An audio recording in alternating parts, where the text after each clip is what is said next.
done plenty of dashcam videos on my channel, but the one question I keep getting asked is, what about hardwired dashcam? But you guys already know, I absolutely love plug and play. Just plug it in, you're done. But in this video, I'm going to show you what hardwiring is all about and why I prefer one over the other.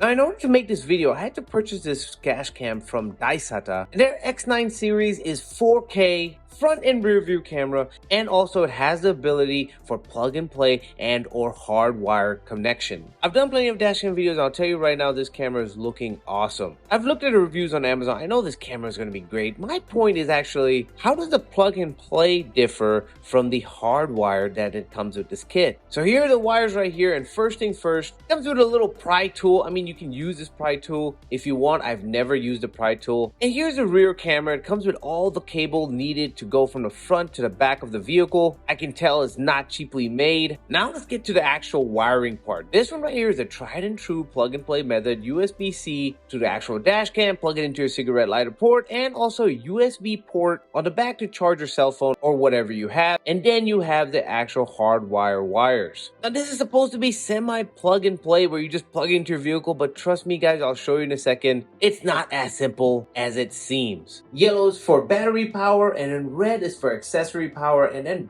black is the ground. You can just screw it into any metal piece on your vehicle. But my issue comes where these actual semi-play connectors don't actually plug into your fuse box plug and play style. But we'll take a look at that in a second. At any rate, here are the two plugs, plug and play on the left, ACC hardwire on the right. Two options you can choose from to pick which one is right for you in your situation. Now when installing this, all you need is the actual dash cam, the rear camera for the dash cam, and then the plug and play cable. Or you could substitute that plug and play cable for the actual hardwire unit. So now let's take it to my vehicle and see how these things work in action. So here we go, we're in my vehicle right here. I have both of the ways to plug it in right here, the hardwire and also the plug and play. And then we have the camera and the back camera right there.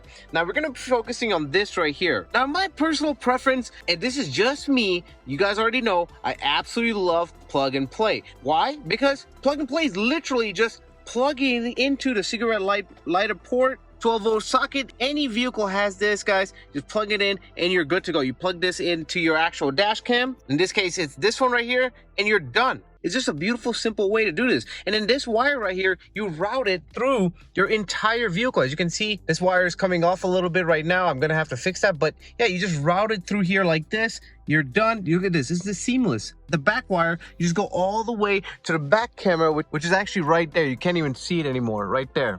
However, I do understand that a lot of people do not like plug and play systems like this because they want it hardwired. I totally understand. Here's the complication with hardwired, okay? So you're gonna think, oh, look, that's just simple. You just plug this into your fuse box, right? This one, and then this one right here, you just kind of connect it somewhere. It's kind of plug and play, but here's the deal. Most vehicles, if you take a look at your fuse section, so mine's right here.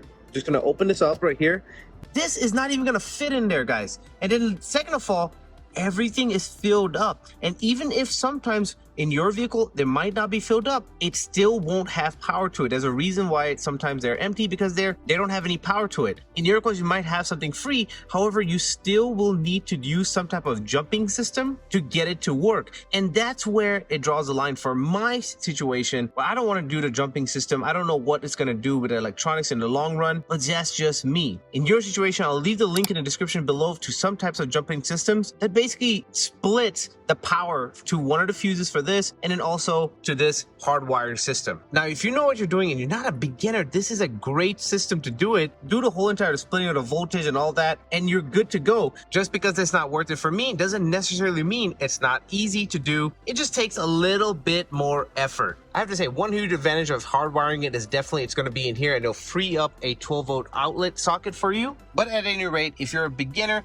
using this will definitely just make it super simple. And I'm glad in this situation, this company right here has both of these solutions for you, so you can try which one is better. And I know my friend actually tried to tackle this hardwiring system, and he just gave up on it and decided to just go plug and play. This is semi plug and play with a little bit of extra steps, and you might need to purchase another fuse and all that stuff. I'll leave it in the description below, but it's still doable. And the great part is, if this fails for you, you have your backup plan right here. Plug and play, guys. Always works, never fails. Now you're probably wondering, in terms of the dash cam, I just recently did this dash cam. Why am I getting another one? Well, the simple answer, guys, is that first of all, I can demonstrate the difference between Hardwire and also plug and play. And second of all, this is 4K. The screen is so much better. Plug this bad boy in and just do a quick look at how this actually looks.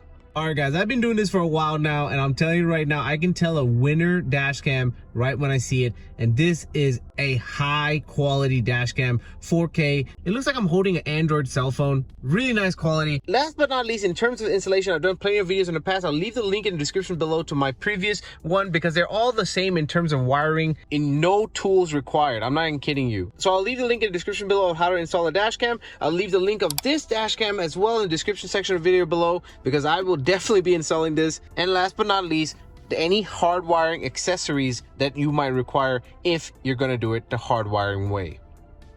Alright, make sure you subscribe for more content in the future, and there should be a video popping up right here. I made it just for you, so go check it out.